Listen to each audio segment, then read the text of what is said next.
எண் 17 8A4 R Kesika.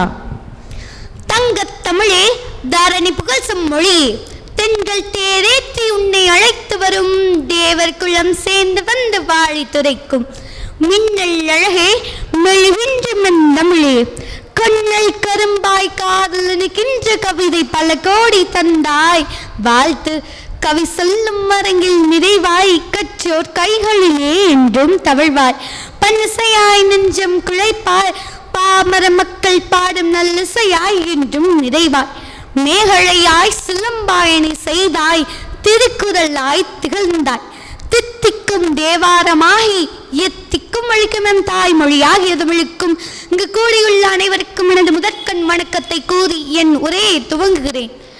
கனவு கொஞ்சம் கற்பனைகளாக இமய முதல் குமரி வரை இயற்கைக்கு எடுத்துக்காட்டாய் நமது நாட்டின் விவசாயத்தை நோக்கி அந்நிய நாட்டு மாணவர்கள், சிறு குப்பைகள் கூட உரமாகும் நடு இரவல் பயமறியாத பெண்கள், மதங்கள் வேறுபட்டிருப்பினும் ஆலயம் ஒன்றே, அறங்களை விளக்கும் இளைஞர்களின் அரசியல். ஆம், இது கனவே, மெய்ப்படும் கனவே. நான் இன்று எனது கனவு இந்தியாவுக்கான பார்வையை பகிர்ந்து கொள்ள வந்துள்ளேன். இந்தியா அனைத்து கலாச்சாரமும் மற்றும் மதங்கள் சேர்ந்து மக்கள் ஒன்றாக வாழும் நாடு. நாம் ஒவ்வொருவரும் இந்தியாவின் ஏதாவது ஒரு பதிப்பை பற்றி கனவு கண்டிருப்போம் என்று நினைக்கிறேன். வெளிப்படையாக நாம் எந்த நேரத்திலும் எதையும் பற்றி கனவு காணலாம். மேலும் இந்திய குடிமகன் என்ற முறையில் நம் நாட்டை மேம்படுத்துவதற்கும் சிறந்த இந்தியாவை பார்ப்பதற்கும் நாங்கள் தொடர்ந்து வழிகளை தேடுகிறோம்.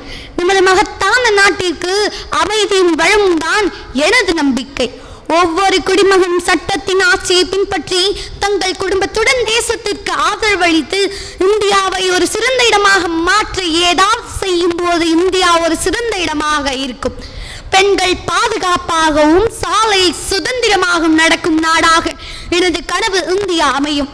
மேலும் அனைவருக்கும் சமத்துவ சுதந்திரம் உள்ள இடமாக இருக்கும். அனைவரும் அதை தங்கள் உண்மையான அர்த்தத்தில் அனுபவிக்க முடியும். சாதி, நிறம், பாலினம், மதம், சமூகம் மற்றும் பொருளாதார நிலை, மதம், இனம் போன்ற பாகுபாடுகள் இல்லாத இடமாக இது இருக்கும். வளர்ச்சி மற்றும் வளர்ச்சியை மிகுதியாக காணும் இடமாக நான் பார்க்கிறேன். நமது கனவு இந்தியாவை எப்படி சாத்தியமாக்குவது? நாம் அனைத்தையும் கூட்டாக ஆராய்ந்தால் உலகின் அத்தனை பிரச்சனைகளுக்கும் தீர்வுகளையும் காரணங்களையும் கண்டறிய முடியும். அதே போன்று ஒரு பெரிய தேசத்தை கட்டி எழுப்புவதும் அதன் ஆழமாக வேரூன்றிய பிரச்சனைகளை தீர்ப்பதும் அடையக்கூடிய இலக்காகும். இந்தியாவை ஒரு சிறந்த நாடாக மாறுவதற்கு பின்வரும் பண்புகள் இருக்க வேண்டும். நியாயமான மற்றும் பயனுள்ள சட்டம், அமைதி, சங்கம், அனைவருக்கும் சம வாய்ப்பு, சிதைக்கப்படாத அமைப்புகள், பாரபட்சமற்ற கல்வி முறை. பெண்களுக்கு எதிரான பாகுபாடுகள் அதிகம். ஆனால் பெண்கள் வீட்டை விட்டு வெளியேறி பல்வேறு துறைகளிலும் சமூகத்திலும் முத்திரை பதித்து வருகின்றனர். இருப்பினும் சமூகத்தின் மனநிலை மாற்ற நாம் கடுமையாக உழைக்க வேண்டும். பெண்களை பொறுப்புகளாக பார்க்காமல் சொத்துகளாக பார்க்கும் நாடாக இந்தியாவை நான் கனவு காண்கிறேன். ஆண்டுகளுக்கு நிகரான நிலையில் பெண்களை வைக்க விரும்புகிறேன். கல்வி என்னும் வித்து அளிக்க முடியாத சொத்து என்னும் பாரதியாரின் வரிகள் கல்வியின் முக்கியத்துவத்தை நமக்கு உணர்த்துகின்றன. கல்வியை மேம்படுத்த அரசு பல முயற்சிகளை மேற்கொண்டு வருகிறது. ஆனால் பெண்கள் அதை கடைபிடிப்பதில்லை. சுதந்திரமாக சுதந்திர காற்றை சுவாசிக்க வேண்டும். வேலை தேடும் விண்மீன்களுக்கு வேலை விண்மீனாக கண் சிமிட்டிட வேண்டும். காசு வாங்காத கல்வி கூடங்கள் வேண்டும். பொது சொத்தை நம் சொத்தாக பாதுகாக்க வேண்டும். சாதி சண்டை இல்லாமல் சரித்திரம் படைக்க வேண்டும்.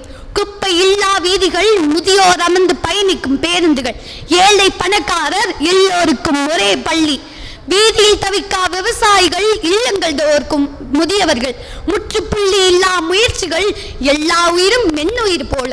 இதுதான் என கனவு இந்தியா. நிஜமாக நீங்களே செல்லுங்கள்.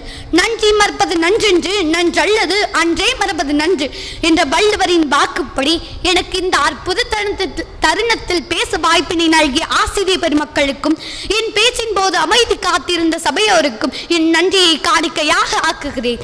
என் பேச்சிற்கு கிடைக்க போவது தங்கத்தட்டோ இல்ல வெள்ளித்தட்டோ, எது வந்தாலும் உங்கள் கைத்தட்டு எனக்கு கிடைக்கும் என்ற நம்பிக்கையுடன் எனது உரையை நிறைவு செய்கின்றேன். நன்றி, வணக்கம்.